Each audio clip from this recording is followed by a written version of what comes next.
Se você acha que Cuba é só praia, charuto e carro antigo, você tá muito enganado. A verdade é que esse país já foi um dos mais ricos da América Latina. Só pra você ter uma noção, em 58, o PIB per capita de Cuba era maior do que o da Espanha e também do Japão. Os cubanos viviam muito bem, os hospitais funcionavam, as escolas eram referências na América Latina e o país parecia ter tudo pra dar certo. O problema é que conforme os anos foram passando, Cuba acabou passando por grandes problemas e crises, tanto na sua política quanto na sua economia. Hoje um cubano vive com um salário médio de 17 dólares por mês. Isso dá um pouco mais de 80 reais. E o pior, o país está há mais de 5 anos numa crise econômica sem fim, com apagões, falta de comida e mais de 1 milhão de pessoas fugindo da ilha desde 2021. E com isso, a grande pergunta que fica é: como que um país que parecia ter tudo para dar certo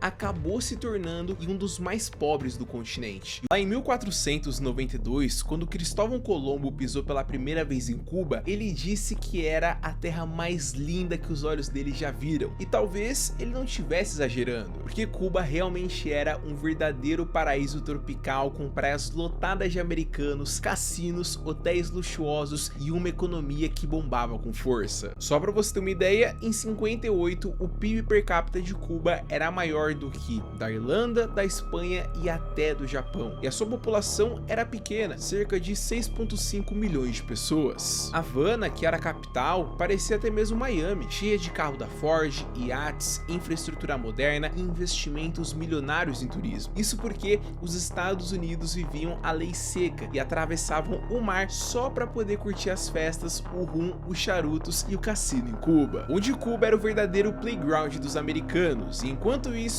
ainda tínhamos o açúcar, que era considerado o ouro branco cubano. Só para você ter uma noção, no auge, Cuba produziu até 25% de todo o açúcar do mundo. Isso gerava bilhões em receita e empregos para tudo que é lado, sendo esse o pilar da economia cubana. Além disso, o país já investia pesado em educação e saúde, e em 1957, Cuba tinha mais médicos por habitante que o Reino Unido, sendo um país super respeitado pela sua medicina de ponta. A verdade é que Cuba tinha tudo: localização estratégica, um povo educado, recursos naturais e proximidade com os americanos, o maior mercado consumidor do planeta. E com isso, Cuba parecia pronta para ser um dos países mais ricos do Ocidente. Só que agora vem a pergunta que não quer calar: como que um país com tudo isso virou uma nação extremamente pobre, onde falta arroz, luz e até mesmo pasta de dente?